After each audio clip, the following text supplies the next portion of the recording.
Assalamualaikum warahmatullahi wabarakatuh. Perkenalkan, nama saya Melani Dia Ayu Lestari dengan NIM 234201414. Di sini saya akan mempresentasikan hasil tugas saya yang berjudul Pengantar Psikologi Perkembangan. Di sini saya akan menjelaskan tentang Development Mental Psychology Childhood and Adolescence, definisi dari buku pertama. Psikologi perkembangan adalah komponen inti dari pembelajaran.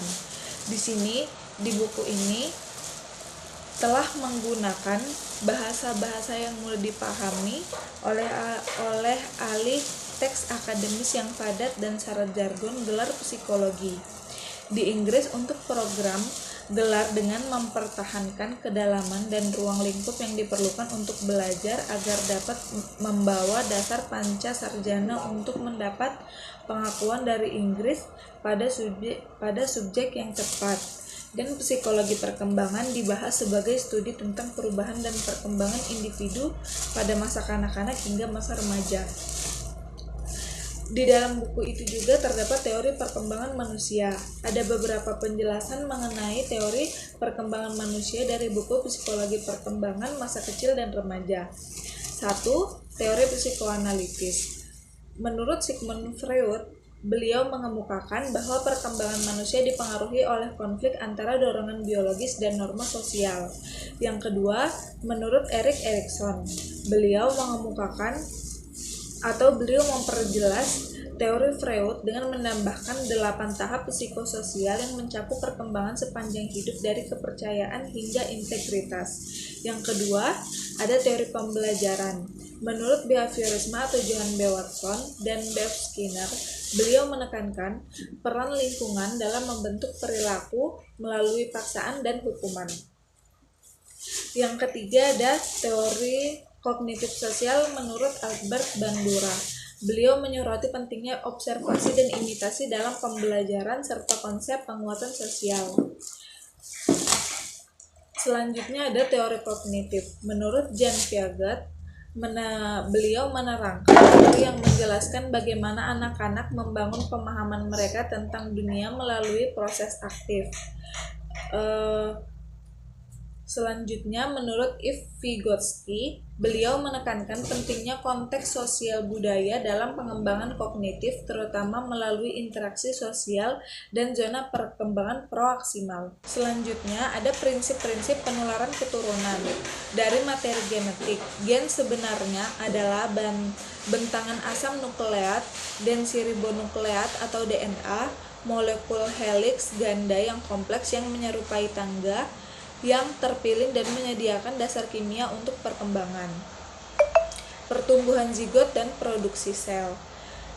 Saat zigot bergerak melalui tubulus dan menemukan rumah prenatalnya di rahim, ia bereplikasi sendiri melalui proses mitosis. Awalnya zigot membelah menjadi 2 sel, tetapi 2 segera menjadi 4 menjadi 8 menjadi 16, dan begitu pun seterusnya. Yang kedua, ada buku mengenai Theories of Development Psychologist. Di dalamnya terdapat definisi teori, nilai, dan isu-isu dalam psikologi perkembangan.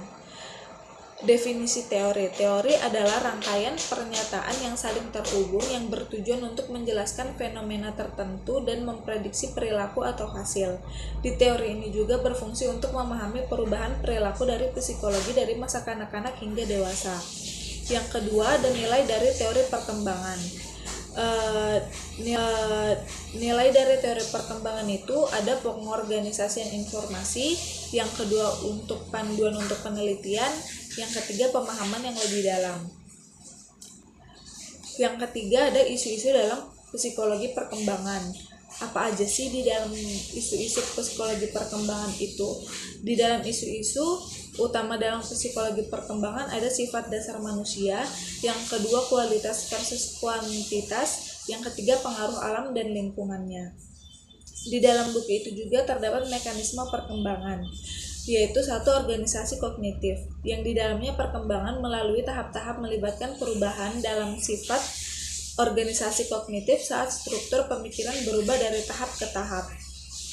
Yang kedua ada adaptasi kognitif yang berkaitan dengan interaksi antara organisme dan lingkungan, yang dimana John Piaget mengklaim bahwa semua organisme memiliki kecenderungan bawaan untuk beradaptasi dengan lingkungan.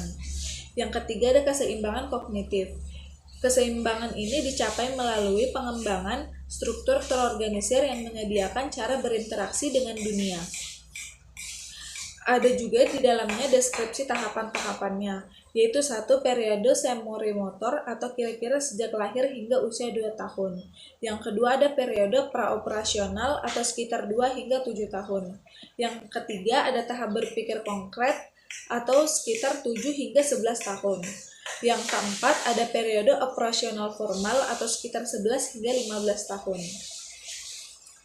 Nah, sekarang kita masuk ke buku yang ketiga, yaitu developmental psikologis. Apa aja sih di dalamnya?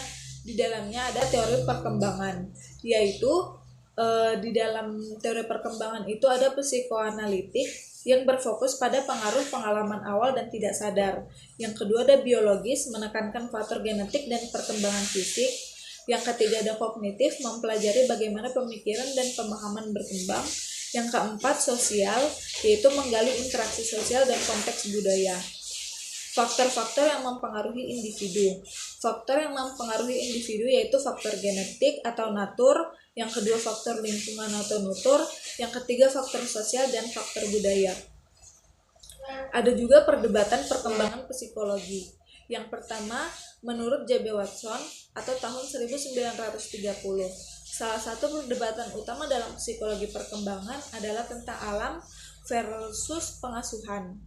Yang kedua, menurut John Locke atau 1632 sampai 1704. Ia memandang anak-anak sebagai makhluk yang dilahirkan pada dasarnya sebagai kanvas kosong dan hanya melalui interaksi sosial anak belajar berbicara, belajar emosi dan moral, dan belajar untuk hidup dalam masyarakat. Yang ketiga ada Jean-Jacques Rousseau. Beliau melihat peran masyarakat dan perspektif yang berbeda dan menciptakan istilah orang biadab yang mulia untuk menggambarkan anak yang polos dan baik yang menjadi rusak oleh masyarakat dan segala hal yang salah di dalamnya. Ada asumsi-asumsi utama perspektif psikoanalitik, yaitu ada 3 tingkatan kesadaran, sadar, prasadar, dan bawah sadar, di mana pikiran bawah sadar adalah kunci untuk memahami perilaku manusia. Yang ketiga di sini pikiran bawah sadar itu menampung dorongan naluri kita yang berusaha untuk memaksimalkan kemampuan kita untuk bertahan hidup. Yang keempat, inti kepribadian kita ditentukan oleh usia 5 atau 6 tahun dan tidak akan berubah setelah usia ini, bahkan di masa dewasa. Selanjutnya, perspektif biologis tentang perkembangan. Di dalam sini, psikologi harus mempelajari perilaku yang dapat diamati dan diukur saja. Yang kedua, semua perilaku dipelajari. Kita dilahirkan dengan serangkaian perilaku apapun. Yang ketiga, proses mental tidak dapat diamati atau diukur dan karenanya tidak dapat dipelajari secara ilmiah. Yang keempat, kepribadian orang dewasa dapat berubah tetapi hanya sebagai akibat dari paparan pengalaman yang berbeda.